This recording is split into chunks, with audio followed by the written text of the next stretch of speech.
Yo, yo, yo, what's up, everybody? Welcome to the Killjoy Jake YouTube channel. You are watching The Lethal Collective with the Lethal Detectives. Both the Nightwatch Zone and Killjoy Jake are hanging out with us. What's up, my dude? How are you?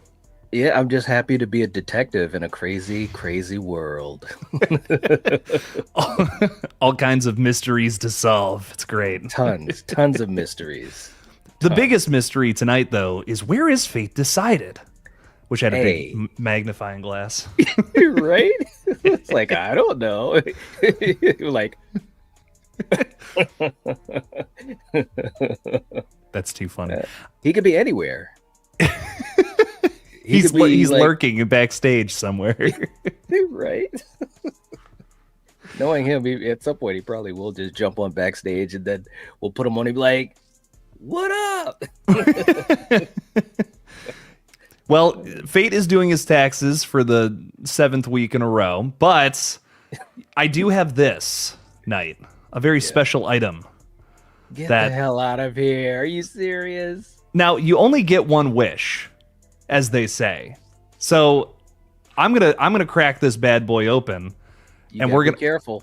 I know. I gotta think about how I'm wording this. Okay. I don't want Fate in my apartment because that would scare me a little bit. But yeah, can we specifically word this wish to be that he jumps? I wish that Fate decided would jump on this stream. Is that a good way to word that? No, because like that could be like something weird where he jumps on like, I don't know, like an internet wave or something. You got to word it the right way. Okay. Well, let's think about this for a sec. I wish that Fate decided we're in this YouTube stream with us and wouldn't cause any bodily or physical harm to the man, the myth, the legend. Let's see if it worked. Okay, hang on, everybody. Hey, look at that. It works. Who Crazy.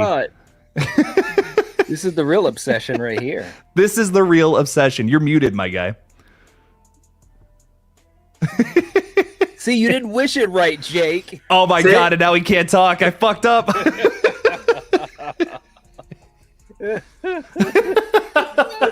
See, look, you made a wish, and your wish is granted. You're welcome. You're welcome. Call me G. What's up, dude? How are you? Wonderful. We're here. We're here. Good. I'm just glad we're talking horror, guys. It's an exciting time. Right.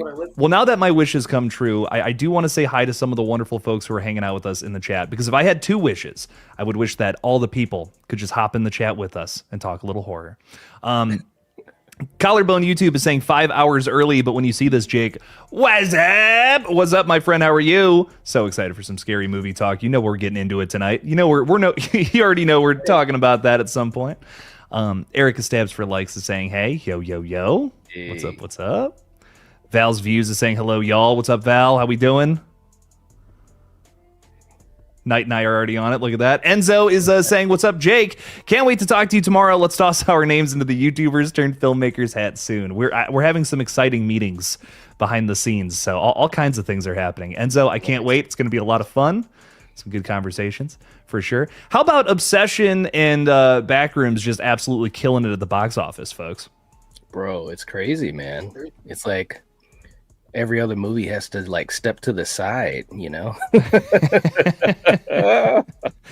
It's a tough time. Do you think that's going to be the new trend? You think that like we're going to see a new wave of like, you know, because Hollywood's a copycat league. You think we see a wave of like YouTubers turned filmmakers, or do you think it's just kind of the outliers? No, I definitely think we're going to see a lot more for sure. Yeah, I was gonna say, put it this way: there's gonna be a lot more opportunities given, I think. You know, because I mean, you get these young, hungry filmmakers, and they've got great creativity and so forth. They're ready to work their asses off, kind of like, you know, Jake, what we talked about with the whole idea for the Evil Dead franchise. You know, you get these young, hungry filmmakers, but now we're talking about filmmakers that are already doing stuff on social media, on YouTube and so forth. So I think it definitely might be something we're going to see a lot more of. And why not? Yeah, there's a lot of great creativity going on here on YouTube, and we kind of look at some of the most popular releases over in Hollywood, and I think the majority of complaints is like there's just a lack of creativity. I mean, there's a Star Wars movie in theaters right now that no one's talking about. That's insane. That what I mean? Like that's like what's that's 20 years ago, totally different story. But well, and of course, when you're making a movie out of a TV show and it feels like it's a elongated episode on streaming, is like, you're not going to talk a lot about it. It's too bad. Yeah. I definitely think that people are going to have more opportunities now than ever. Like, it'll be taken more serious. You know what I mean? When when a YouTuber comes and like presents an idea or something like that, you also got to think like YouTubers are some of the most creative people. We're constantly having to figure out ways to capture an audience, and grow an audience and keep them around and, remain fresh, like not that like, directors and stuff like that don't do that, but it's just like what goes into building a YouTube channel is what studios are constantly trying to solve. Well, a successful YouTuber's already solved it. So the studio doesn't have to solve it. I already got it solved, so I definitely think that's important, right? Like, because again, that's literally what studios are trying to do. They're trying to, essentially create channels with every movie that they make. So why not bring in somebody that's already shown the success of a channel?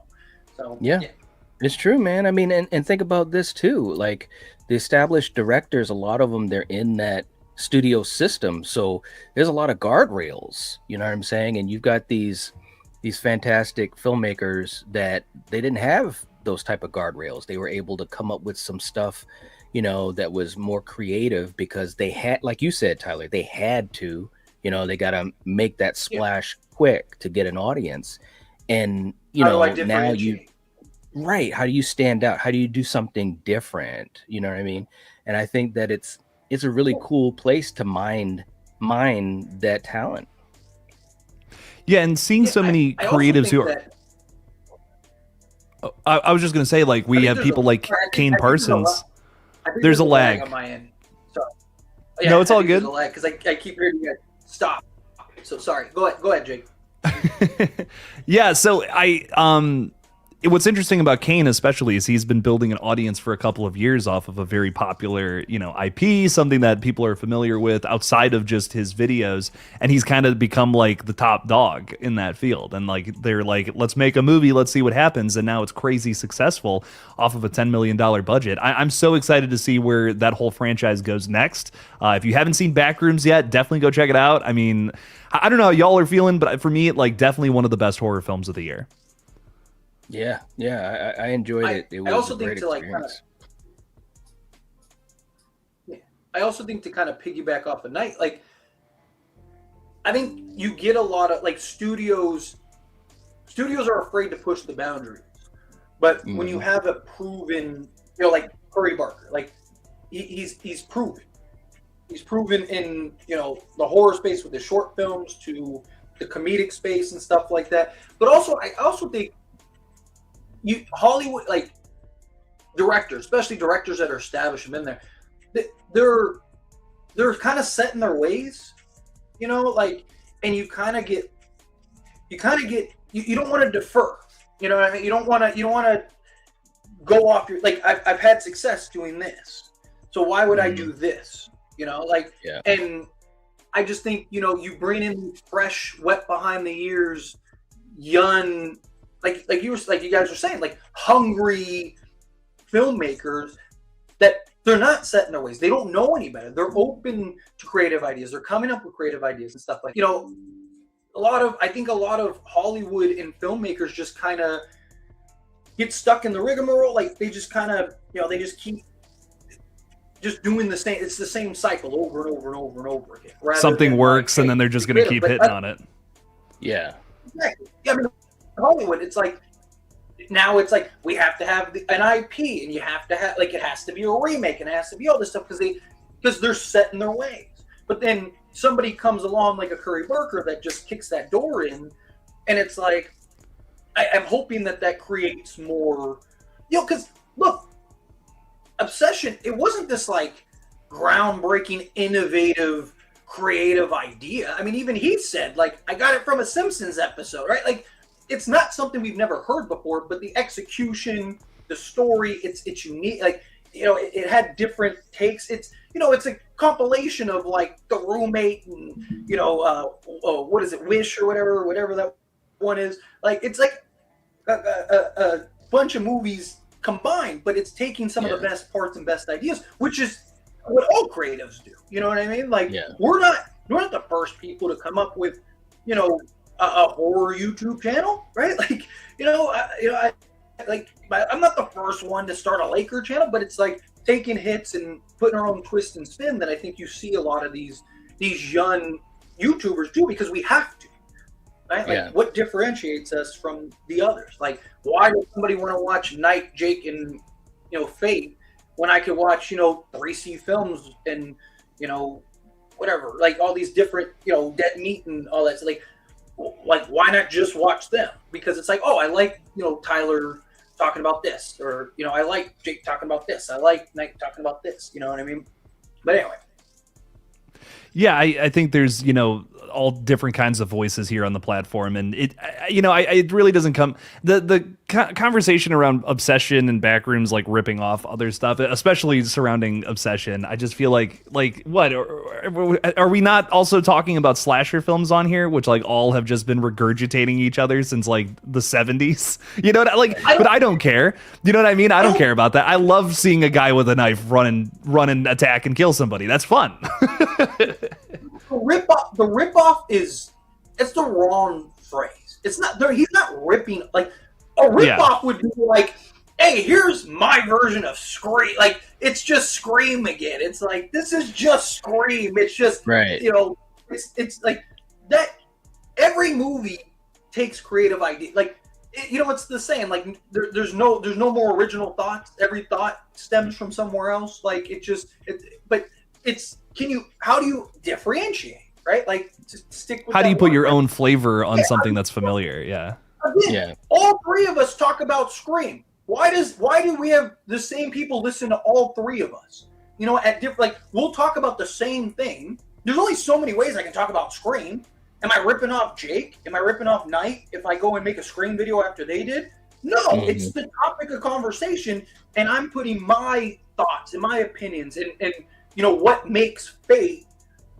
I'm putting Fate into that discussion, just like Jake's putting Jake into that discussion, or Night into that discussion, right? Like, to me, it's like, is Obsession, a bunch of different ideas that have already been done? Yes, but every movie is.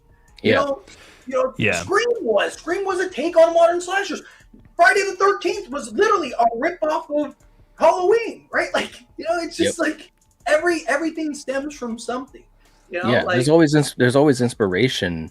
You're always standing on the shoulders of those who've come before you. That's just how it is for dozens and dozens and dozens of decades, in film, no matter what genre.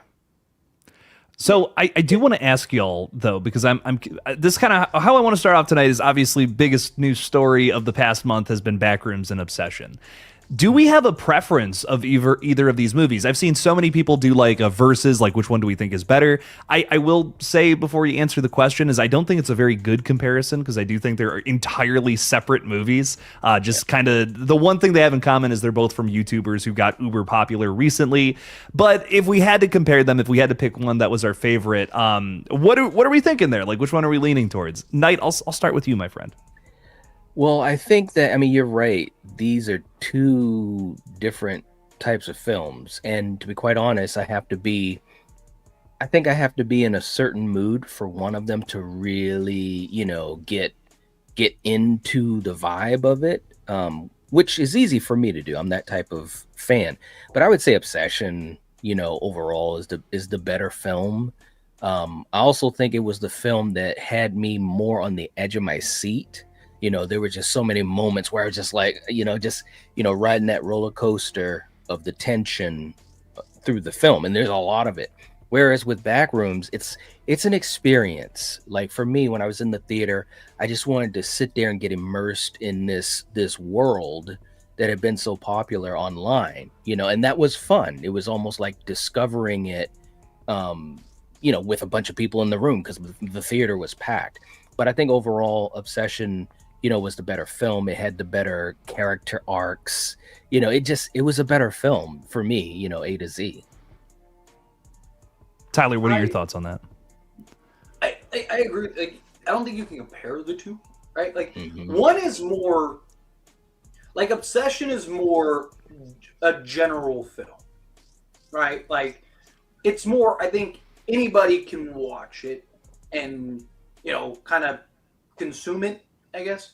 Like a better phrase, where Backrooms is kind of not, it's more specific, right? Like it's like Obsession is, you know, again, like we were talking about earlier, a bunch of different movies that we've all seen that, you know, like where Backrooms was this like, you know, creepypasta, essentially, this thing that kind of got created and then, you know, it kind of took on a life of its own and they just kind of turned into a movie. But it's not like, unless you know the lore and all these other, like there's context to it, right? Like, you know, if you have, not that, like, if you've never seen or heard of the Backrooms, you can't watch the movie, but I'm saying, like, you know, there's a lot more gravitas to, if you know the history and the backstory and stuff like that. Or Obsession, I think anybody like can just sit and watch it. So it's more of a general film than Backrooms is, where I think it's more of a it's more bizarre. It's more where Obsession. I mean, Obsession almost. I mean, it is a horror movie, but it almost is like thriller's probably the wrong category, but it kind of like, you know.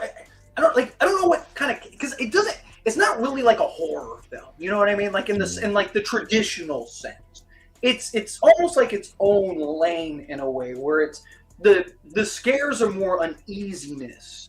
It's more of like, you know, being put in a situation where you're just like, man, like you're almost uncomfortable, you know. It's like, you know, watching, it's probably not a great comparison, but like Jackass.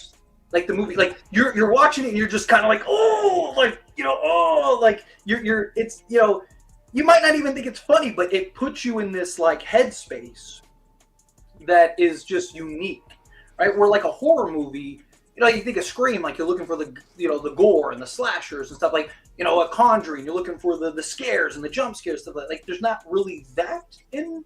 It's more of just unsettlement. It's just like this uneasing feeling that you get. So I think Obsession is the better kind of film of the two, but like I do think there is a path for both if people like it. You know, it's just which lane do you want? You know, like. Yeah, so I think I agree overall. Like I think I did like probably Obsession the most out of the two. Again, it's a tough comparison because I think they're just going for totally different things, right? Like they got totally different agendas and different types of horror to go after. I think Backrooms is more like creepy and like creeping dread, just trying to build out, you know, introduce you to this lore if you're unfamiliar, and while also doing some really interesting thematic stuff that I fucking loved, like all the stuff with Mary's backstory, like being, I don't. Have you both? We've all seen it, right? I'm not spoiling anything if I say anything about that. Okay, that's not really too big of a spoiler by any means. So if you haven't seen it, it's not the biggest deal. But there's some really cool stuff with the therapist's backstory here that kind of gets talked about, and I don't know. I love it. I thought it was great. It's a really creepy ass movie. Very David Cronenberg. Like I think there's a little David Lynch, David Cronenberg kind of vibes to it, but I think Obsession overall just, it feels like such a simple concept that is done in the best and freshest way I've seen recently. You know, like I've been watching Tales from the Crypt recently. I don't know if y'all have. I'm sure we've all seen that, right? But there's a couple of episodes now of Tales from the Crypt that I've seen that are like the same plot of of Obsession, the same damn thing, but yet Obsession still finds a way to say something new with that familiar setup, that same kind of story. Backrooms, I think, is awesome because I don't know too many stories that are quite like that. Like there are movies about liminal space, sure, but not one that really explores it in the way that this movie does. So like it's really hard to even throw something up there as a comparison piece for Backrooms just in general. I love it. It feels very fresh, very like just like a new kind of thing that we haven't really explored in a whole gigantic subgenre already. You know, compare that to something like the jump scare style ghost movies or slasher films where there's a million of them, you know? Right. Yeah, and it's fresh. It has a really, like I said, when I was sitting there in the theater watching it, it really felt like I was on this journey into this world because, you know, when you first see it, like you don't know what's gonna happen. I mean, there's like a million of these friggin' rooms, and they all are weird as hell, you know. So as we're going scene to scene, I'm just watching it, and I'm like, there's so many things I'm absorbing at once, and that was really fun because, you know, again, this is a different type of horror film, you know, and I'm glad that we have it, man, because it's just showing that we still have some creative things that we can do, just like with Obsession, but Backrooms, you know, more so in the sense that it's just so experimental in nature, you know what I mean? But Yeah. the future is looking bright for horror, no doubt. 100%, man. But whichever one you like, what's up? Oh no, I just wanted to add real quick, like, or finish your point because I actually have a question for you guys. Finish your point, Jake. I was just gonna say, I'm like, man, you know, with how fucking cool we've gotten a lot of great releases. Like for me personally, I think Obsession. I think Backrooms has just sneaked up into my little top 10 of like the entire decade. I just love both of these films so much, like to death. They're just they scratch different itches for me, and I just I don't know. It's May 2026. I think will forever go down as like one of those epic months for horror. Yeah. So the question I want to pose to you, like, so Obsession in Backrooms is like insanely hype right now. Do you guys think it's because the bar is so low? Right? Like, you think, like, if you like put these movies in comparison with like some of the decades in which, you know, horror really thrived. And, you know, like, do you think that the part of the hype is just not that they're not good movies. Like, I'm not trying to take away from the films, but I'm saying, like, you know, the bar is so low with constant remakes and all this other stuff. Do you guys feel like there is an element of this that is derived from, it's just the bar is so low where Obsession might not be looked at as fondly upon had it came out in, you know, like 2009 or something, like where it just like you just had all these great horror movies, or, you know, like a 2007 with, like, you know, all these great films. Like, do you think that has anything to do with it? Again, I want to be clear. Like, I don't want to take away. I'm not saying that they're bad or anything like that, but just like when was the last like great, like, iconic horror film? Sinners. Yeah, like So like, I guess to answer that question is I feel like a lot of great originals come out every year. Just most of the time people don't go out to see them, especially lately. Like coming off the pandemic, it was like the thing that kind of saved Hollywood for a long time. There was the reboots, the remakes, the continuations. I mean, let's be real. You know, during the pandemic, a lot of us blew up because we were talking about Scream. You know what I mean? And there's a good reason for that. It's because people wanted to go back to the theaters and kind of have that comfort movie. It's something they're more familiar with. So, you know, Scream comes out in 2022, and I Know What You Did Last Summer, 2025. I mean, there's all these movies, and no matter how you feel about them, if they were good or bad, I think they initially drew people to the theater because it was like, oh man, no one's coming out. What's going on? So you look at the early 2020s, and there's not as many like very popular original horror movies, but there was a lot of good stuff from that time in terms of originality and all those things that kind of flew under the radar. I feel like it's just like kind of now, like 2024 to like late 2024 to now. I feel like we've just started to get some more originals that people are actually showing up to the theater for. And Obsession, Backrooms, Sinners, Weapons, Barbarian. I mean, a ton of these different movies that have come out. I think that I guess my point being is that there are great originals. It's just it doesn't always get the hype that something like Backrooms or Obsession does, and I think that's because, you know, Curry Barker and Kane Parsons already had a following here in the space. Yeah, no, I totally agree. I think everything you said, I'm right on board with, because I think that there wasn't that type of hype for like new and original films. You know, people are still locked into the big name IPs, like you said, Scream and Halloween and all these remakes and reboots and stuff like that. But I do think recently, within the last, whatever it's been, 2 years, I do think we're starting to see more hype for these films that are new and new voices like Zach Krager. You know, when you talk about weapons and when you see Conan O'Brien coming out to the Academy Awards dressed as Aunt Gladys, you know, and Sinners was getting a lot of love and stuff like that. I think it's starting to show a little bit of a shift.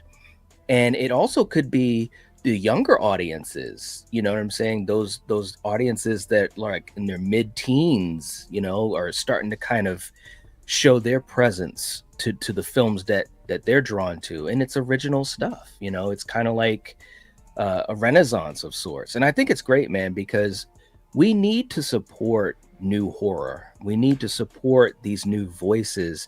Like right now, when you talk about, you know, Zach and Curry and Kane and all these other, you know, new voices, it's almost like it's back to like, I don't know, like the 80s, the 70s or the 80s, when, you know, you could have a filmmaker have a little bit of resources, but a lot of creativity and imagination and talent, and go out there and make something and have it stand the test of time, possibly like Wes Craven did, or like Tobe Hooper did, and so many greats from back in the day. So it's exciting, man. It's really exciting. How do you feel, Tyler? Like, what are your thoughts on these movies? I do think, like, I there have been, we do get these films that keep popping out, but like my thing is like, how many of these films will be talked about 10 years from now, 20 years from now, 15 years from now, right? Like Sinners is a great example. I think Sinners will do the test of time just because, you know, just the hype and the awards and all that stuff. But like Barbarian, like obviously in horror circles, yeah, I'm sure we hear it because we're in horror circles. But like, how many people are like, dude, Barbarian, you got like remember that, like, you know, like the I do think, and that's what I was talking about, like the bar being low. It's just kind of the same old regurgitation over and over. I mean, look at Scream 7, you know, like Halloween Ends, like these, it's the IP, yes, but like they're so like underwhelming. And then it's just like, here's another, and then you get this like fresh, like, here's Obsession, here's Backrooms, here's whatever, and it's just like, oh my God, like it's like needing oxygen, and then you finally get that breath that, ooh, and it's like, wow, like, you know, you kind of take it in, but it's like you had oxygen before, right? So it's like, how, like, I don't know, like I'm curious to see, like, Obsession's so hyped right now, but like, what will it be in 10 years? Like, are people going to be like, man, remember Obsession? Like, is that a movie that's going to have the rewatchability through time? Right now, you know, looking through, you know, a little scope, like it feels like it probably will, but we've had movies and pockets and stuff of things that, you know, people don't even really talk about unless, again, you're in like a horror channel in the horror space, right? Mm-hmm. So I do think there is a little, I do think, again, not to take away from those films, I do think they're good, but like, I do think there is a bit of, again, you're getting that hit of oxygen and you haven't had it in a while. So it's like, ooh, this, it adds the fuel to the fire, right? You already, like, you just, it's like throwing gasoline on the fire. It's just like, boom, just gets this explosion, but will that maintain? And I just think we're in this like horror, like, it's almost sort of renaissance, I guess, because like, look at how much money these horror movies are making, right? But like, not all of them are great. You know what I mean? Like, they're making money, but it's like, you know, it's I don't know. I do think it is a little bit, like, I don't think it's the majority, but I do think there is a level of, again, like I mentioned, the bar is kind of low, so it's like, I really think, though, when it comes to horror, the bar is pretty high, though, right now. I think when it comes to a lot of other genres, I would agree. You know, I think, like, you know, there's like something like Project Hail Mary is a movie that like was good. Like, it was a really solid movie, but people were like, it's the greatest movie of all time. Nothing else has anything on this. And like, I don't know. I mean, maybe because I'm not like as big into that kind of genre as I am horror. Like I didn't leave that movie saying like 10 out of 10 masterpiece, greatest movie ever. It floored everything else. It was really solid. And I totally agree. Like kick-ass fucking movie if you haven't seen it. I just don't know if it was like greatest sci-fi movie I've ever seen ever. You know what I mean? It's one of those kind of situations. But I do understand why that is such a big hit. It might not have been like 100% like my cup of tea. I think it was a really solid 8 out of 10. Like if you haven't seen it, oh my God, you got to see it. Definitely one of the coolest releases of the year. But I can understand that one standing the test of time though. Still, just like there's a ton of movies that I'm not as crazy about, but still I can see what it does for other people, and I can say, okay, I see why that's gonna live for a very long time. Yeah, no, it's true. I mean, and I think that again, it's interesting how some films do stand the test of time. Some of it, I think, is just naturally that good. You know what I'm saying? It has its fan base and it just keeps going and going and going. And then there's other ones that find their audiences, like whether it's, back in the day, it was like home video, and obviously now it's streaming. So I always find it interesting to see how some movies do stand taller than others, kind of like what Tyler was saying, in 10 years or 15 years or whatever, will we be talking about Obsession in the same way that we talk about like Final Destination or The Conjuring or even Scream or whatever? It's hard to say. It's hard to say. And that's a good point too, because like if these become franchises, like they're gonna be talked about. Like Backrooms is gonna become a franchise. Obsession might become a franchise. Like I think when you get sequels like that, there's so much more to talk about revolving around a movie when it's just more than a single thing. Yeah. So that will give it just so much life, after it's far beyond its release, I guess is what I'm trying to say.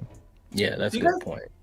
Do you guys think there'll ever be like a new, like, not like the film itself, but like the like an Exorcist, the original Scream, like this film that's just like almost revolutionary? Or do you think I think one just came out personally. I think Obsession is completely changing the industry and how we look at it in the same way as something like a Scream, a Halloween. I think it's changing the industry in the sense of directors, filmmakers, and maybe taking risk on stories. But I don't think it's changing the game generally on horror. I mean, I think in terms of like what we're getting, it does feel like a lot of other stuff. A big criticism I've seen of Obsession is that it's kind of fallen into the Zach Cregger pipeline, which I don't know if I 100% agree with that. Like some people are like, okay, well, Curry Barker kind of just stole Zach Cregger's style. I'm like, I don't know if I feel 100% that way, because I think he's got a very specific visual identity with that film that is like, wow, that is very obviously that his style. That is something different than Zach Cregger's. It's horror with a bit of comedy in it. You know what I mean? That's to me that's the only similarity, I think. But I could go on and on about that. But I really do think that Obsession is immediately an influential film already. We're already seeing so many people inspired to make their own stuff just based off of that. There's this guy on Instagram who's like cataloging all his like all these little film projects, and I think he's like mapping it out with some sort of title like, oh, saw Obsession, now I'm making all these short films, kind of as inspiration. And I'm like, that's so cool. That's so awesome. Yeah. And it's clearly a cultural phenomenon. I really think this will be a movie that, Backrooms, I think is going to be in a really cool franchise eventually.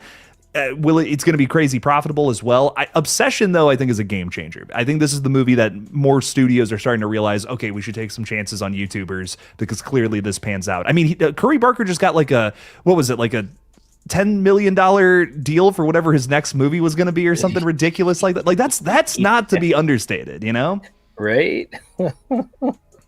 Oh man, I don't know, man. Like I said, it's like Christmas for all these filmmakers, man.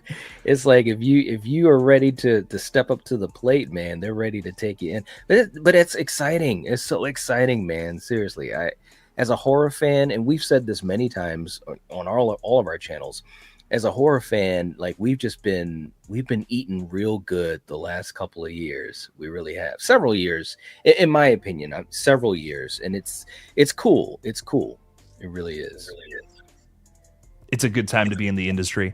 Well, I gotta say, Erica, I'm so sorry we made you wait so long, but I really do appreciate your support of the page. Thank you, thank you, thank you. You're saying like the stream, tell all your friends and family about it. Maybe mom and pops and your cousins want to yap about horror too. If that's the case, tell them to join the stream because we're yapping about all things horror and all things going on right now. So if you're like, I don't know anything about what's going on in horror, well, we'll keep you up to date. So come on in, sit on down. Welcome mat is not dirty anymore, I promise. But Erica, thank you for the 5. I really appreciate your support, my friend. Thank you, thank you, thank you. You're saying not making me wait at all. I'm here for the whole stream. You're way too kind, way too kind. Thank you, thank you, thank you. Okay, I do have some other fun topics to get into because we could talk about obsession and backrooms all night. Let's be honest. Right. These are really exciting topics of conversation right now in the space of horror, but there is another exciting thing on the horizon. We have Scary Movie 6 coming out this weekend. Your boy already has his tickets for like 2:00 on Thursday. I'm so excited to see this bad boy. Tyler, let's start with you this time. Are you excited for Scary Movie? What are your thoughts on this one? Absolutely. As somebody that grew up with it, I'm thrilled. You know, it's funny. I saw like a random, I was looking up some stuff. I saw somebody randomly post this paraphrase. It was like something like, this is gonna be a movie of a bunch of like raunchy, like non-funny jokes, and I'm here for it. And I was like, yes, like it's just like because it is like we've talked about it before. If you're going in this movie expecting an artsy comedy, you're gonna be very disappointed. If you understand and know what it is, but I want to get back to comedy. Like there was that stretch, for I don't know, probably 4 years, 5 years, where it's just like everyone was like afraid to talk about stuff, and I'm easily cancelable because I say a lot of dumb shit, but like it just like I'm one of those people like say what you gotta say. If you don't like it, don't consume it. You know what I mean? Like, and I just feel like like I said, like when was the last great like comedy movie? And I don't think that this like Scary Movie 6 is gonna be like, oh my god, this is the new Hangover and anything. But I do think it has the potential to be the thing that changes kind of the culture. You know what I mean? Like you're starting to see like with roasts and stuff like that, and like all like the Kevin Hart roast is a great example, right? There's all this divide about like the jokes were too extreme and and this, that, and the other, and then you have one side that's like, that's the point, it's the comedy, and like, but I think that's good for the space, because that's what's gonna happen here. You're gonna have Scary Movie 6, you're gonna have a bunch of people that are like, this is stupid, they're making racist jokes, they're talking about this, talking about that, like, but that it's good. Like you want that conversation, you want that narrative, but like again, I want to get back to just free expression through art. And I feel like that was lost in a lot of ways, over a couple years span. I think you're starting to get to that direction. At least it's my opinion, right? But like, as far as the movie itself, like I'm excited for it. I'll be there with bells on, to go and watch this. And like I said, I'm excited to see Wayne's project again. Like Scary Movie's stolen from them. They got it back, and what are they going to do with it? And there's so much horror, that between the last time they made one of these to now, I mean, I'm really excited. You got like Substance and Terrifier, and they're making like backroom trailers, and like it's great that interactive thing that they did where you could tell Ghostface do whatever. Like I was like, that's brilliant, and it wasn't AI apparently. I thought it was AI, but they said it wasn't AI. So I was like, dude, that is awesome, right? So I'm really stoked. I'm really excited.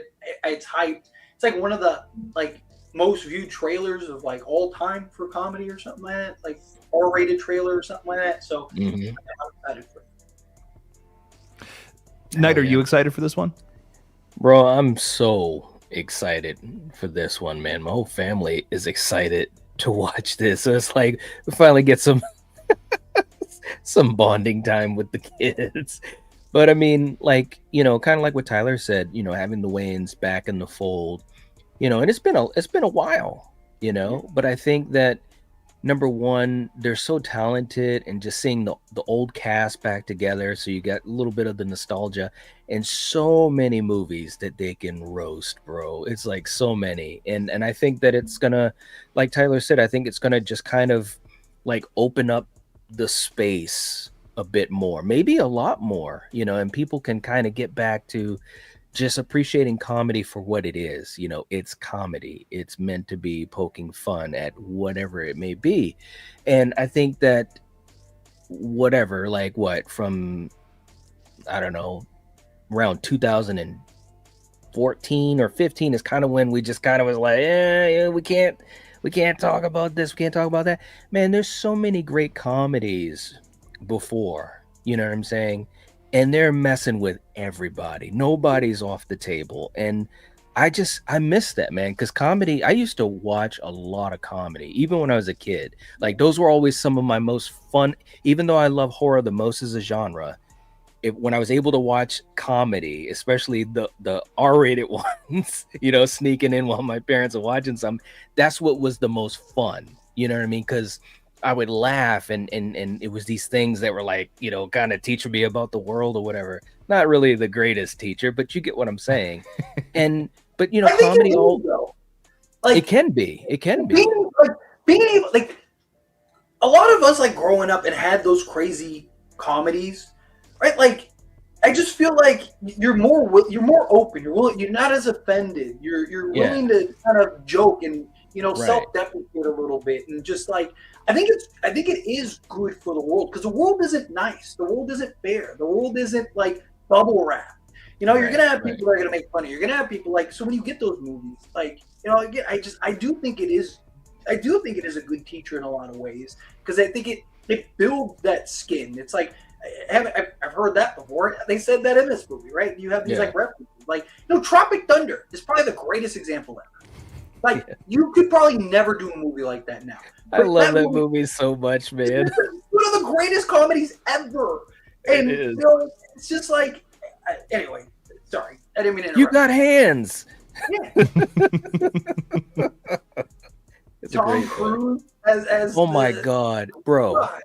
They missed the opportunity, though, when they were talking about doing a Les Grossman movie. Mm-hmm. Like, Tom Cruise was hilarious. Everything he said was like top 10. It was great. I so wish they would have done that Les Grossman movie, even when he was sitting there just dancing to Ludacris, and, you know, bro, I could watch that over and over. I've seen that movie dozens and dozens and dozens of times, and it's in good taste. And is it offensive? Yeah. I mean, and literally, how many movies can do blackface and people love it, and everyone's just like, this is great. Like, to this day, there's like, one of my favorite jokes ever is like there's like the tweet. It's like, if Iron Man was black, who would you want to play him? And it's like a bunch of Robert Downey Jr. memes. And I'm like, this is like, but that goes into, like, we were just talking about, like, the you know, in like helping you grow. Like, you can laugh at, like, it wasn't offensive. It wasn't, you know, it wasn't like what blackface was. There was substance to it. There was a reason, and there was a lesson in that as well. That's what I meant by substance. Like, it wasn't just like they were talking about why it was wrong. You know, like that was the big thing of why Tropic Thunder works, I think. Yeah. You know, Simple Jack, like, dude, like, also very fucked up, and talked about why it was wrong. Dude, you're not gonna believe me. I watched that movie kind of for the first time like 2 years ago. Ooh. Really? I had seen parts of it like a long time ago, like maybe when it came out, you know, but like I was younger. I probably wasn't allowed to watch that whole movie. And like, I literally, like, my fiance and I were talking, like, when we first started dating, like, we're like, oh, I haven't seen that movie forever. Like, we're just trying to pick something to watch. And she's like, oh yeah, put that on. That's like hilarious. And I mean, just crying, laughing, especially at the part where Ben Stiller throws that kid off of his back into the lake. And he goes like this. I don't know, dude, I rewound that 3 times. I was crying, laughing. That is so funny to me. I know, man. It's a great film, man. It's so many laughs. It really is. Everybody in it was great, man. Even the parts that weren't even meant to be like played for comedy, like Matthew McConaughey's part. Like, it was just, you telling me that you want me to do this to get a G5 and blah blah blah. And, you know, he's talking in that McConaughey twang, and it's just a great film, bro. It is one of the best of all time. when Jack Black is tied up and he's like, "Come on, I'll toss the gravy. I'll drink the gravy." Toss the salad. he's going through withdrawals and shit. Yeah. He's like, "Come on." Well, and Fate, to your point, I think it's good to feel. I think it's good for a film to make you feel uncomfortable, though. Like overall, like I think that's such a big thing with today's, with today's world, just in general. Like I feel like we just want to see movies that are comfortable, that are fun, that are safe, and nothing else. And I guess. Push yourself to watch something that makes you feel uncomfortable, and then ask yourself why. Like I think that's a good thing about film, because I think it helps you understand things about yourself and also the way the world works. That's at least something that I love about film, just in general, and that kind of transcends not just horror, but that's like all over the place. That can happen. You can have that kind of epiphany within yourself with any kind of genre, and I think I love that. I think that's interesting. Hell yeah. But Scary Movie 6, I have a theory about who's Ghostface in this, and I want to hear your guys' thoughts on this, because I think it's everybody. Like, I literally think everybody is Ghostface in this movie. They spoiled it though already. Did they did spoil it, kind of, didn't they? The original trailer spoiled. That's why they changed it. They spoiled it. Like the original trailer literally told you who's Ghostface and why. Like, and then like a week later they changed it. When they realized, like, oh snap, like that's why we got that like retcon trailer. But anyway, I don't want to ruin your bit, but they did. Well, so they showed us two characters who are wearing the robe. They're showing us that with the mask off, but I genuinely think it goes farther than that, because there's a shot in one of the other trailers where there's like 100 ghost faces with like the smile crazy face on them going to attack some people. So like I think it's gonna take I think like everyone's just gonna at one point take the mask off and be like, no, it was me. What do you like I think that's gonna be a bit at the end, maybe making fun of Screams like 6 and 7 for having more killers than usual. Knight, I'll throw this one to you first. What are your thoughts on how this is going to wrap up? Does it really matter at the end of the day with the Scary Movie film? I don't think it really matters, who it is. I think it's just, and I actually have said this kind of about Scream itself. It's kind of like how we get to that point. You know what I'm saying? Like the whole setup and getting to that point. I agree with you, though. I do think it's going to be some type of a bit.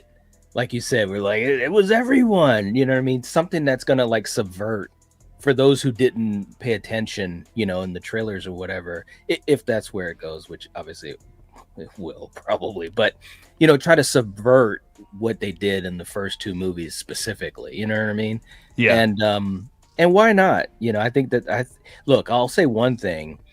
I think the Wayans are really creative, and even though there's nostalgia in this, and we're kind of doing some similar things, I do think that they're going to have a surprise or two for us. So who knows? Yeah, I agree. Like, I mean, look at the original Scary Movie, right? Like, one of the things that I love about Scary Movie is, yes, it's a spoof, it's a parody, right? Like, but it's actually a movie. Like we got, like we get all those, like when we had the parody craze, and even some of the scary movies, like it wasn't really a movie. It was almost like a bunch of randomness, right? Like thrown in, like, yeah, sure, there was the overarching plot or whatever, but it was just kind of like, like Meet the Spartans is like just like a bunch of like random, like, but like, you look at Scary Movie, like it had purpose, like. Dewey was the killer, but like it was the surprise killer. You had, Bobby and Ray, and it was like, and then so you think that they're the killer, but then they tell you, like, if you're actually paying attention, that like, no, we're copying a killer that already exists. It's the perfect crime. And then sure enough, no, ain't nobody stabbing me, and then boom, right? And it falls on his ass. He's just like, oh, like it's those kind of things that like are great. Like it's funny, but it drives the plot. Like everything, like it's not just like, hey, here's a bunch of randomness for randomness. So it looks like it's Shorty and Ray again, right? But like it just, I imagine that there's more to it than that. Just like the first one. The first one was more to it than that. There was a twist. There was a surprise. It wasn't just like, Bobby and Ray. Like that's that. So I'm hopeful that that's the case. And I just want Scary Movie I quote regularly. Like, I love that movie. Like, I quote that movie all the time. That's all I want out of this movie. Just give me a couple quotable moments that I can just throw out in everyday life. You know, like, hope you don't mind if I fake it.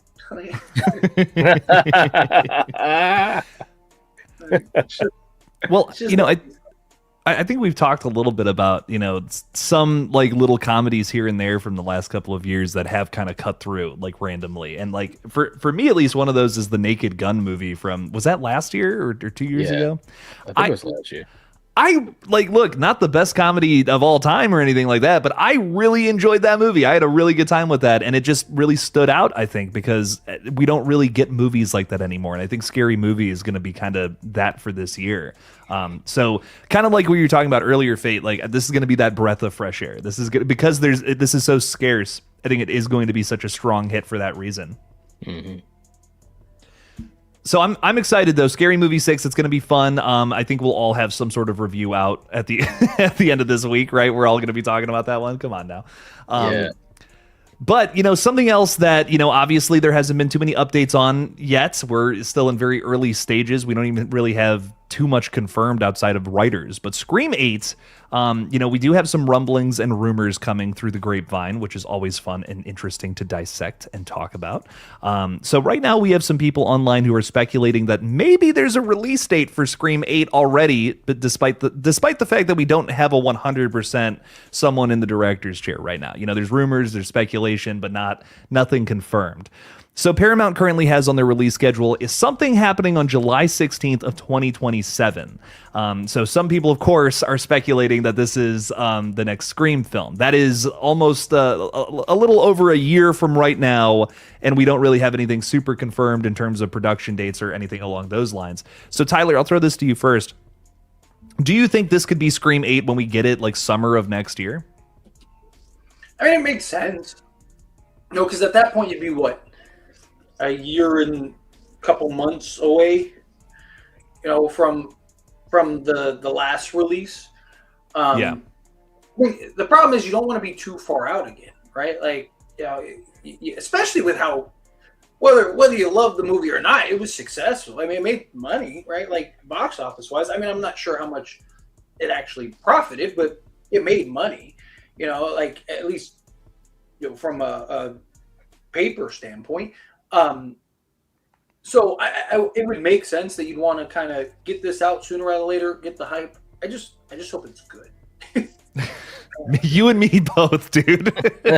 There it is. Oh man, well, you know, I agree. It would seem as though that would be workable.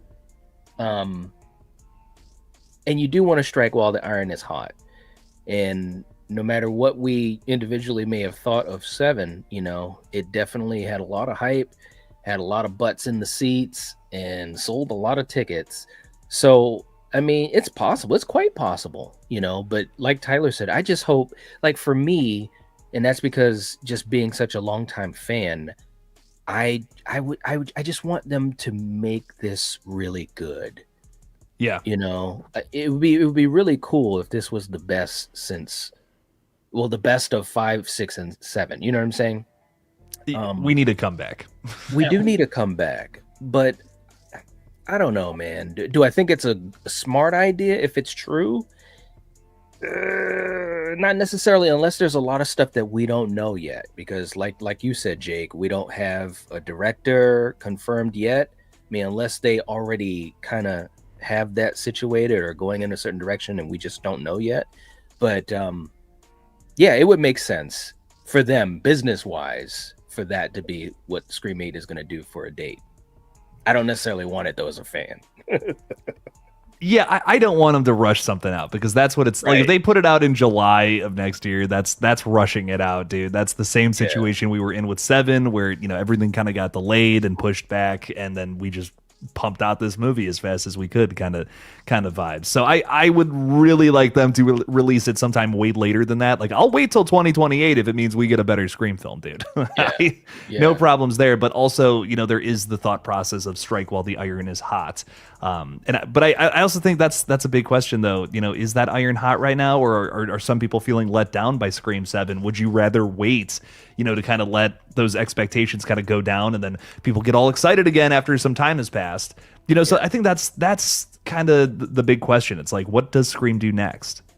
I think if the movie's good, it'll do well, right? Like, even with the, because I mean, again, I'm a firm believer of if you build it, they will come. Like, Obsession had a ton of hype, but the hype stems from it being a good movie, right? Like, if Obsession was trash, it wouldn't be hype. No one cared. Like, it's like, yeah, it's cool. Good job, Curry Barker. Congratulations on the opportunity. But it was successful because it was a good film. And so it's generated more hype, more buzz. You know, if the first wave of people went and saw it and was like, yeah, that sucked, then you're not going to get that. Like, it wouldn't make the money and have this. It's continued to trend rather than like this crazy drastic drop off like most of these films have, right? Because of the hype and the buzz. So I think if Scream 8 is great, people will watch it. If you build it, they will come. You know, like, just give us a good movie. Like, is the problem. It's just like, I don't know. It's like they've lost the plot, you know. And I want them to get back to the plot, right? Get back on track, you know. But anyway. Give us a murder mystery that takes us longer than 2 seconds to figure out. Right? That's all I'm asking. Right? Yeah. Don't let us guess which one of the Ghostface killers in the first 10 minutes of the film. Oh man, it's like, come on. I had that pinned down, dude. That's why I really want them to start. And the problem is they're not going to. Like, but that's the issue with continuing to bring back. Because, again, if you start fresh, we have no idea. You have 12 new characters. Any one of them could be Ghostface, the opening kill, anything. Right? But the problem is like, you bring back Gail and Sydney and, Chad and Mindy. You know, like, now you have 15 of your 20 characters aren't going to be Ghostface, and half of them, if not all of them, are probably not going to die. Like, this movie, problem with Scream 7 is all the people that died and were Ghostface were all new characters. It was like, you didn't have, like, you know, Danny from Scream 6 show up and be like, you didn't have any. Like, it was all, like, you didn't have Mindy become Ghostface. Like, it was all characters that were new. So it's like, there's 7 new characters. You know, at least 2 are going to be Ghostface. You know, you basically, like, you have like a 70% chance of guessing at least one right. you know, it's just like that's why I want them to start fresh. I love Sydney. It's nothing against Sydney. I grew up with Sydney. I grew up with Nev. You know, like, but it's just all like, I just feel like that character and that arc is done. Like, and they just keep trying to, like, no, it just needs to stay on the grill a few more minutes. Like, dude, the thing is, you know, it's crumbling from ash. Like, it's just start fresh. Give us a fresh Scream movie, please, for the love of God. I think that's why so many other murder mysteries these days have, like, just kind of been way stronger than Scream, because Scream just won't let go of the past. It cannot let go of these past characters and do anything new. Where something like, you know, again, like Thanksgiving has a really well done mystery, because you're not going into it thinking, okay, well, half of the cast is, 1, not going to die, and 2, not going to be Ghostface. You know what I mean? Like, I think that's really hurt the mystery of Scream, which is something that is built into it. So unless they, like, and they shouldn't do this, but unless they completely get rid of the murder mystery angle, like, these movies aren't going to get good again unless they do something. They change up the cast, they start fresh somewhere else. Like, that's a big problem I see moving forward with this franchise, that I think 7 and 6 already kind of suffered from a little bit. It's a horror movie. Kill your darling. Kill your darling. You have to. You have to. It's like they're too afraid to do it. And I don't get it. Because half these characters, this studio has no attachment to. Yeah. Like, right. They have no reason to keep them around. Like, it's just kill your darlings. Like, It's a horror franchise. If this was like a drama, sure, keep them alive, but it's not. Like, people need to die. It's a slasher film. Like, that's literally the definition. That's the worst part. It's not just a horror film. It's a slasher film. And nobody's getting slashed. Yeah, literally. Like, it's so frustrating to like just watch a Scream movie and it's just there's like no like it's just again it feels like a Chat GPT script. I mean, Chat GPT probably would have killed some of them. Like, you know, it's just like it's not even that. It's just like it's just disappointing. I am such a big Scream. It's my favorite horror franchise. I don't want to come on and talk bad about my favorite thing.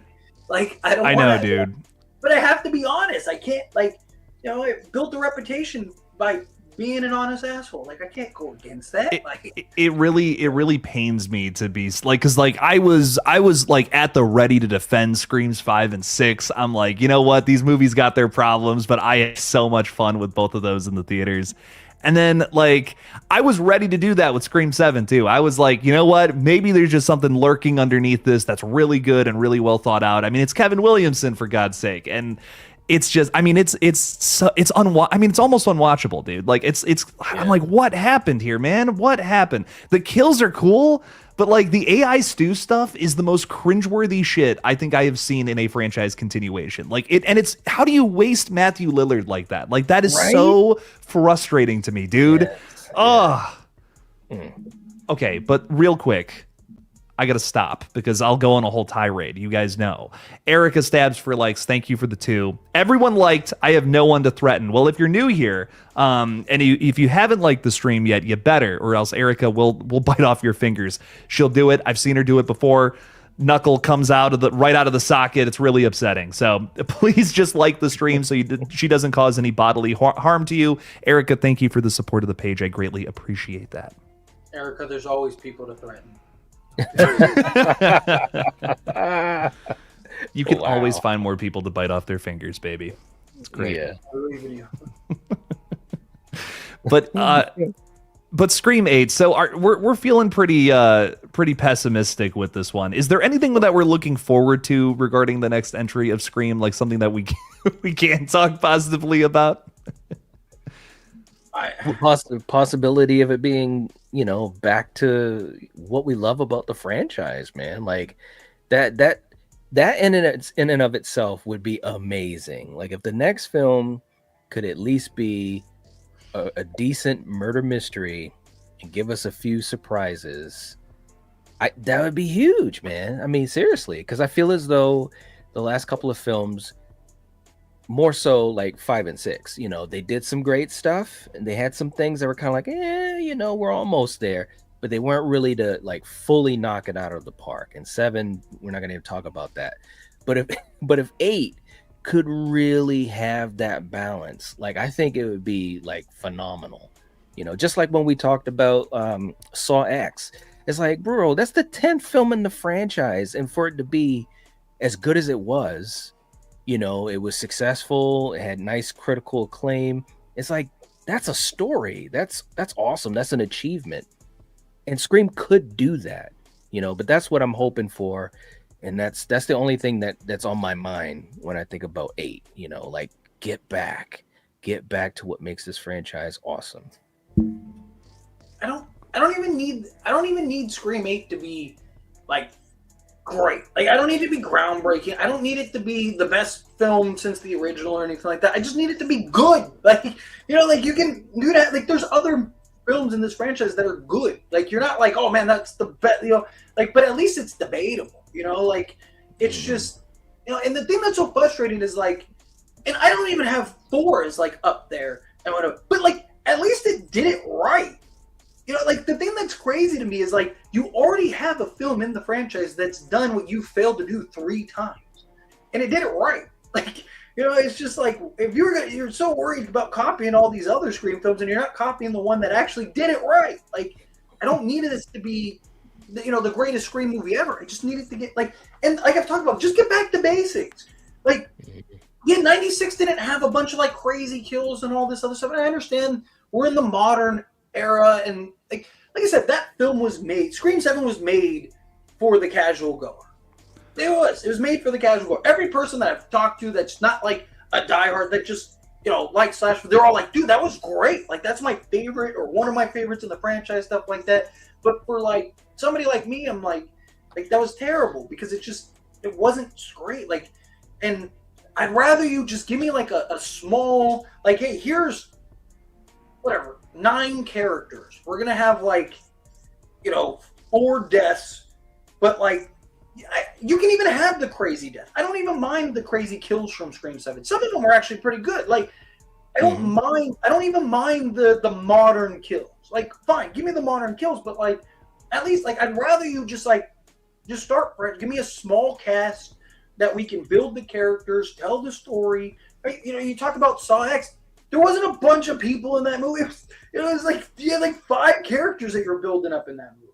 Right? Like, let's get back to it. Like the original Scream. It didn't have 30 characters that you're building up, like all these new, like they keep adding characters and all that stuff too. No, it's just, it had, like 10 characters in it? Like, you're actually, like, yeah, sure, it had a couple characters, just random lines and stuff like that, but for the most, like, the core was like the main guys. And then, and then you had, a couple, like, Principal Henry and stuff like that, but for the most part, it was just the friend group. And let's get back to that. Like, even Scream 4 was pretty much just the friend group. Yeah, you had Gail and you Sydney and Judy and stuff like that, but like it was mostly just the friend group. You're kind of on this journey with Jill and Kirby and her friends and the boyfriend. You have the drama and stuff like that. Like, you're building the characters, you're building up the tension. There's little clues, like like the opening scene is the girl that with Jill that what's his name? I'm blanking on his name. Trevor, there we go. That Trevor cheated on her with. It's just like these little subtleties that they don't mention, they don't talk about, but if you're paying attention, you notice it. Right? It's just like, can we get back to just storytelling and just keep it simple? Right? Scream is such a simple franchise. It is. It's not like this crazy over the top. Like, it's so simple. So get back to simplicity. And that to me is such a big problem with maybe Screams like 4 through 7. And like 4 is not even that bad at this, but like there's no focus as to like who is the main character of Screams 5, 6, and 7. That would be a tough question for me to answer because we're constantly like bouncing from character to character. We're doing different things with like the legacy folks, like to establish them into the story, and it's all these jumping jacks just to we're jumping through hoops to make sure that these characters can all work together in the same story. And it's like, dude, if we got a Scream movie where you had a single protagonist that we followed the entire time, even Scream 6, like that movie is mostly about Sam Carpenter and her relationship with her sister, the Core 4, whatever. But then we have this entire sequence with Gail Weathers in her apartment building that honestly you could have just taken out of the entire movie and it really wouldn't affect the plot. Like it's like, it's cool because it's Gail Weathers, but what does that do to push the story forward? You know what I mean? Like, I guess it makes Danny kind of suspicious, but you could have done that in a way that actually affected the main storyline and gave it some more forward momentum. And there's not a whole lot of that in a lot of these movies. Like, they kind of lose, for me at least, I get lost sometimes because like watching 7 for the first time, like, we're just bouncing from Sydney to Tatum the whole time. And it's like, we could have just done this. This could have been way more simple had we just focused on one character. So I really hope we just clean slate for Scream 8. No legacy characters. Focus on a single person, like how we did in Screams 1, 2, and 3. Sidney Prescott. You know what I mean? Who's our Sidney Prescott moving into Scream 8? That is the question that this next movie needs to answer, and stick to it. Stay focused. Agreed. Absolutely agree with that. You just need to have a focus. You need to have it lean and mean. And if you can do that, I mean, I think that you got a good shot to make a good movie. I mean, of course, like we've always said, like Tyler's been saying tonight, if it's just starting over fresh, you'll be able to do that. It's pretty damn easy. You know what I mean? You can save yourself some money too, probably. So I don't know, man. Well, that's something else. Like, they can't do a $65 million Scream movie. Like, they can't. Yeah. Right? And every movie's been 10 million more. Like, they just can't do it. And it's just, it's again, like, they're trying to do too much and pack too much into a Scream movie. Scream 1, 2, and 3 were very simple. Scream 3 was a little chaotic, and they tried to, but that was more kind of what was going on. But Scream 1 and 2 is probably a better example. Like, it was very, again, it's simplistic. Like, you're following the story. Like, yes, it's like we're over here, now we're over here, now we're over here. But it's like, let me take your hand and take you here. It's not just like we're over here, now we're over here. Oh, hey, did I mention we're over here? Oh, now we're back over here. Oh, and then we're gonna go over here, and then wait, oh, back over here. Like, it's just you don't have time to really digest things, even kills, right? Like somebody dies and you're immediately on to the next one. And it's just like let us digest things, right? Let us soak in things, like. Oh, even that little beat, like great example, Tatum's death, right? In the original Scream, you have her death, and you have that beat where Ghostface just he just admires his work for a moment, you know what I mean? Like, and just like stop, just staring at it. Like you get that beat to kind of just digest it and take it in, and then you're on to back to Randy, and like it's just those are the kind of things that just. You gotta let things take a beat. It's just they're trying to pack. Hey, here's 20 characters, and we're gonna try to cram all 20 of these characters into one story, and you get no character development. You get no like plot and story with these characters. It's just like, hey, these 10 are just in it to die, and it's like, why do I care if they die? Like, why do I care? Like, like Tatum's boyfriend. Why did I care that he died? Right? You know what I mean? Like. Annika, or not Annika, sorry, I'm blending the movies together. But any of these characters, like, why do the guy from the book, any of them, from the book, Asa, like Asa German, like, why do I care that any of them died? None of them are, like, none of them matter, right? Like, his mom didn't care that he died. Yeah, that's for sure. It's like when Tatum died, we felt it. When Randy died, we felt it. So much so. In a pre-internet world, well, I mean, internet exists, but not to the level that it does now, pre-social media and stuff like that, people were upset so much so that they almost brought him back. Like, it's those kind of things because we care. Even Principal Henry, you kind of feel for and stuff. And then, it's just like there was purpose to these characters dying. It's just like even Scream 2. Like I talk about like all the time with Mickey. Right? Like every dialogue had substance. From every, like, there are little details that matter, right? From, like him dressing up as Ghostface to go taunt Sydney right before Derek shows up because he canceled and told Derek to go pick her up, knowing that Sydney's going to start questioning her boyfriend because she just saw Ghostface and now the boyfriend shows up, right? And it's like, and then that plays a role at the end of the movie because she doesn't know if Derek's involved or not because he's just been planting little seeds in her head all this time, like when they're in the hospital, he's telling Sydney, like it's kind of strange, that he just missed every artery. It was just like, but he's the one that did it, right? Like it was deliberate. It was purposeful. He planned it. Like there was purpose to Ghostface. Now it's just like, yeah, I just thought Stu was a great idea. It's like, why Stu out of everything? Like, and then they're arguing over the idea. It's like, why are you over? The idea is stupid. Why are you arguing? Who cares? Move on. Like, it's just, again, there's no purpose in these movies. Like, Scream 5, 6, and 7, I just feel like loses a lot of its purpose. It's like Jake was saying, you're kind of all, like, you're just, like, who's the main character? Like, Sam's the main character, but it's just like, you're not focused on what matters. You're trying to do all this other stuff. I think it's a shame too to me because I think if they released a movie called Scream with all new characters that just had a Ghostface problem, truly, I don't think too many people would bat an eye. Like, I think the studio is terrified at making a Scream film that doesn't have any legacy characters, but I really don't think it would. Like, I think where we're sitting now after Scream 7 just made over $200 million, it feels like, oh, if they tried to do that, like, that would be such a mistake. I really don't. I really, genuinely, I do not think it would, because if that movie came out and it fucking kicked ass, none of those people who would bitch about like, oh, well, where's Sidney Prescott? Where's this? Where's that? Would hate it. People would eat it up. And the proof is in the pudding, because I'm telling you right now, I'll bet money on it. Zach Krager's Resident Evil. It's going to be fucking awesome. Does not feature any characters from the game. Is not about a storyline about anything from Resident Evil. The fans are pissed, but I guarantee you that's going to be a kick-ass movie that does very well at the box office. Yeah, I agree. Another thing, like, to piggyback off of that, Jake, like, again, I love Sydney. The general audience, and people hate when I say this, but it's true. the general audience doesn't care about Sydney the way we do in the horror community. They don't. People aren't dressing up. The everyday person isn't dressing up as Sydney for Halloween. They're dressing up as Ghostface for Halloween. As long as Ghostface is in the movie, Scream will be successful, especially if it's a good movie. I've been saying it for years. People hate when I say it, and I get all kinds of crazy comments about it whenever I say it, but it's true.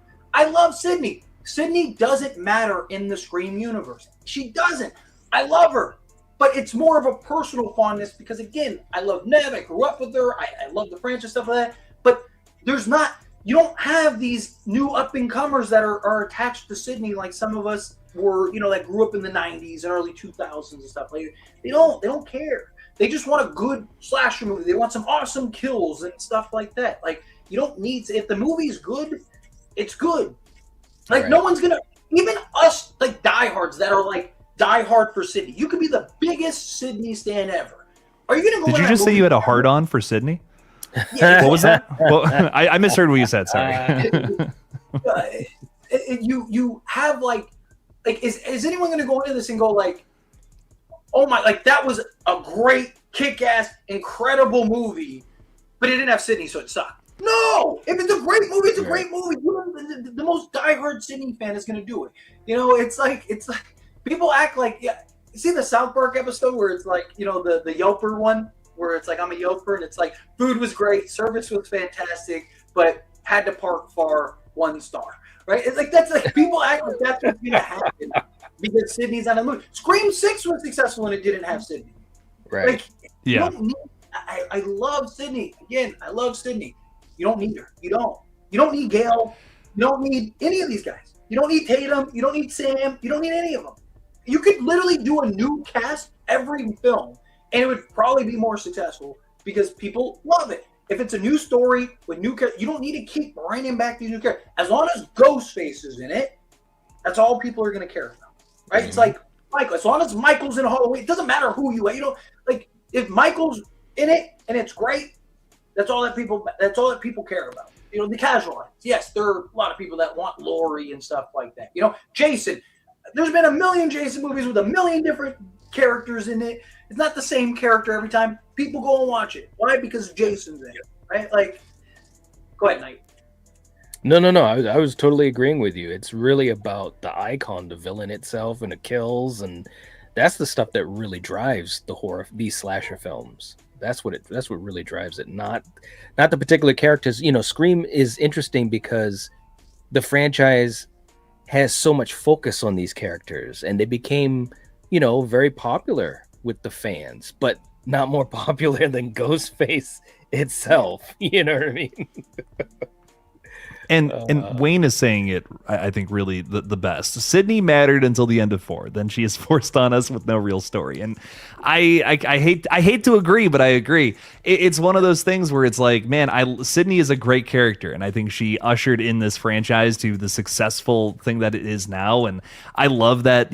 Honestly, I'm happy that Neve Campbell made so much money off of these these requels. Honestly, I am. She deserves it. But I just think, in terms of like what I want from a good story, what I want from a good murder mystery, it's something that doesn't include characters that come back every single time. I think that kind of devalues murder mysteries if everyone isn't a suspect. I mean, Randy even said that in the first Scream movie, for God's sake, and we can't even follow this own franchise's same logic. It's a problem, and we really got to figure that out moving into Part 8. You can have one legacy character, but if almost half the cast is legacy characters or people who we know are not going to be the killer, that's a problem.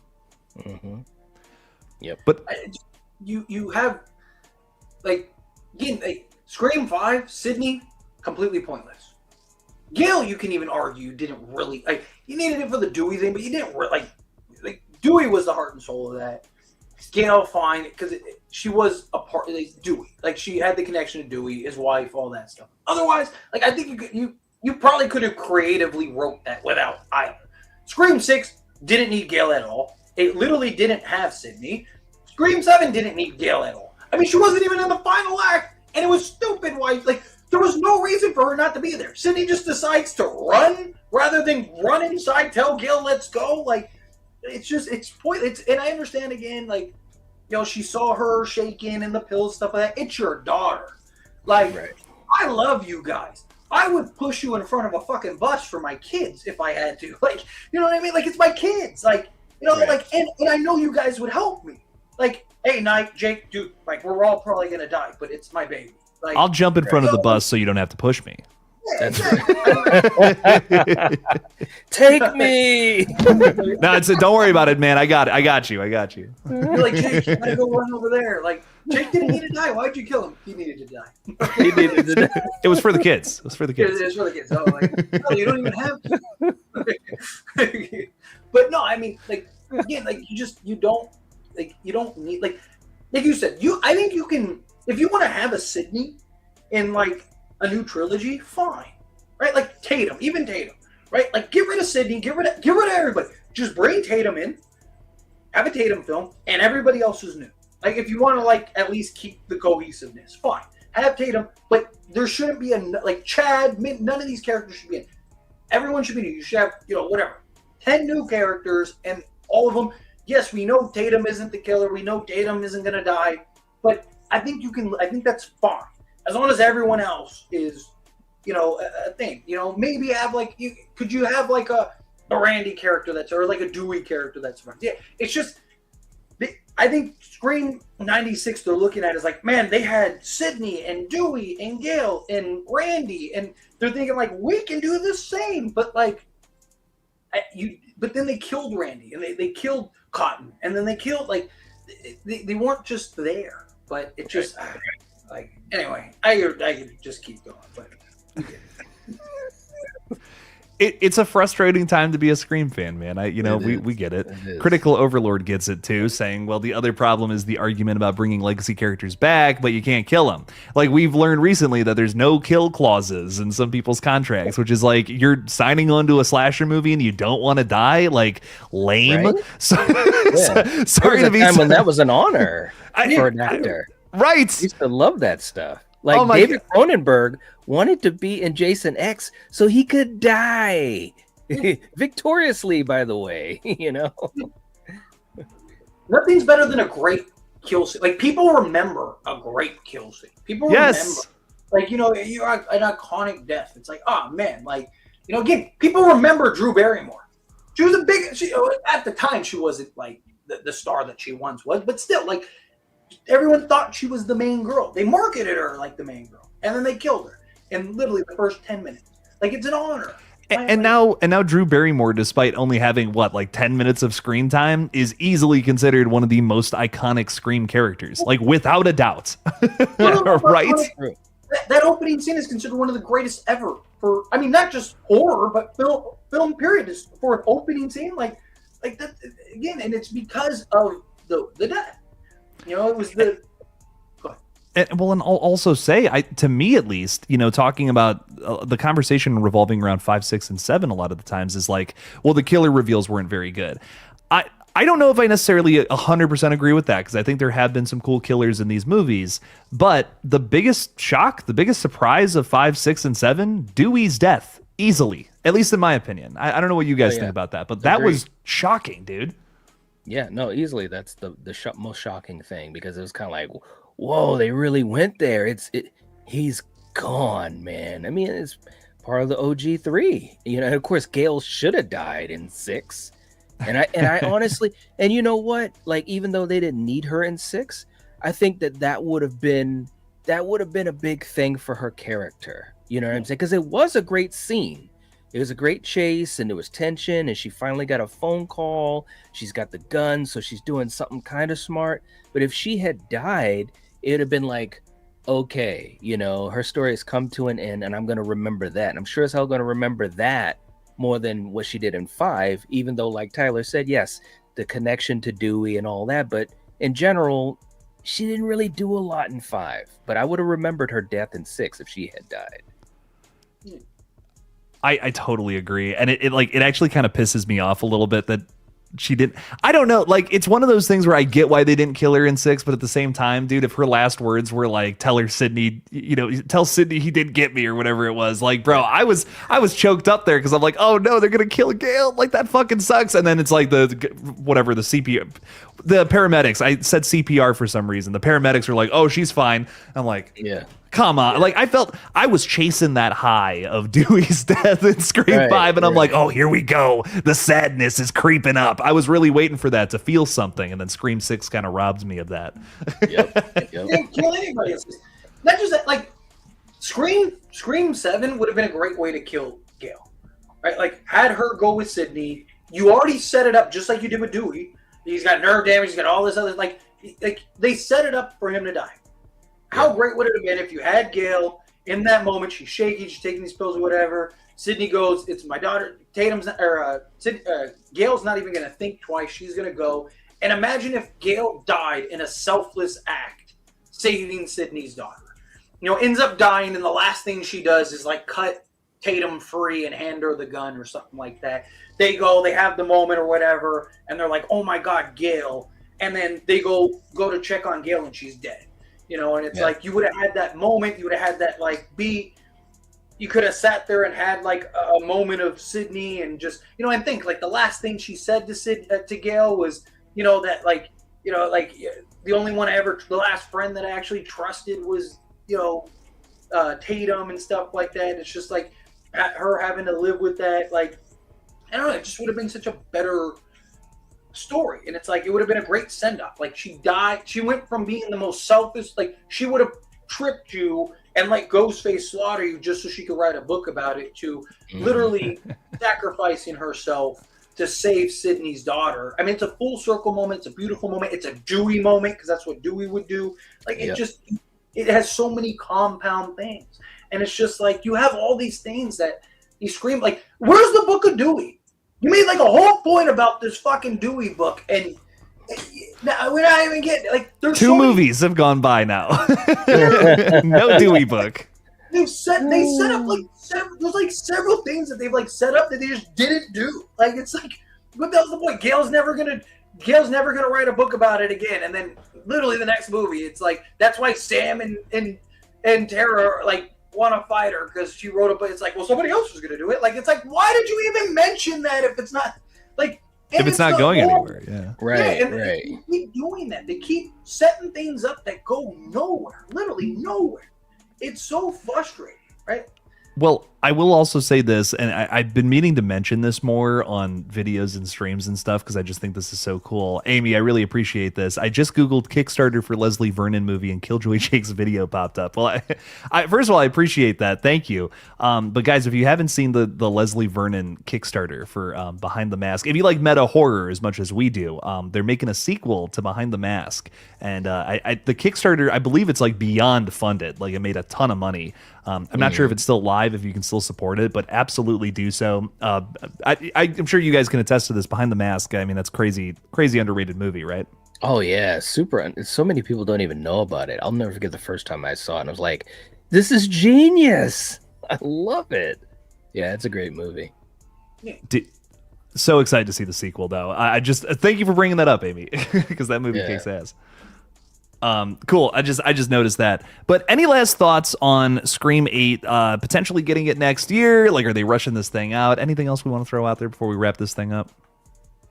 No, I mean, I think we're all on the same page, man. I mean, we love this franchise. We want this movie to be good.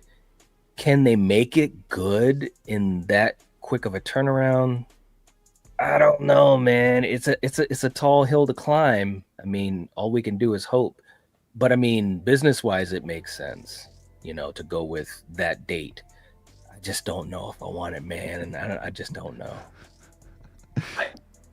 If the movies are like Scream 5, 6, and 7 were, then no, I don't think they can turn it around in a year.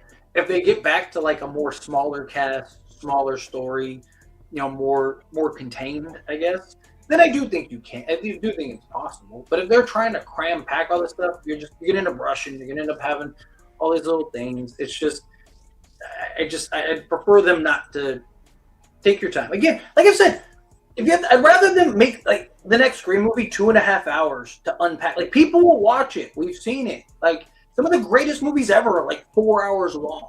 Like if it's a good movie and you pace it and you do what it's the way it's supposed to, it'll have people won't care.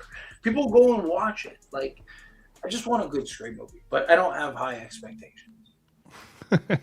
Sadly, I don't either, but I hope I still am an eternal optimist that I'm hoping for the best. So hopefully it'll at least be fun to talk about, you know, because I think even though I have so many issues with Scream 7, I think it is a really fun movie to dissect and kind of pick apart like what doesn't work for me about this versus some of the other Scream movies. So with that, let us know your thoughts and feelings about the Scream franchise and some other stuff that we talked about here, like Behind the Mask, down in the comments below. Just trying to throw that into y'all's subconscious so y'all talk about that movie because I want to talk more about that movie. Oh, it looks good. Also, check out these dudes on YouTube as well, The Night Watch Zone, Fate Decided. Please subscribe to these fellas. Y'all got anything exciting coming up? You know, just doing the usual, some streams, some videos, you know. Chilling. The huge. The huge. little this, a little that. I got you. Well, good stuff, guys. Tyler, anything on your page or anything you want to promote? Same thing, just same old. Just, you know, more of the same. Grinding. Nose to the grindstone, baby. Well, guys, thank you so much for hanging out with us tonight. So much love to you all. We'll be live again on this page tomorrow to talk about some stuff. I don't know what yet, but we're going to talk about some stuff, damn it. So stop on by then. Much love to you all. And as always, don't forget to kill it out there, y'all. Goodbye. Peace.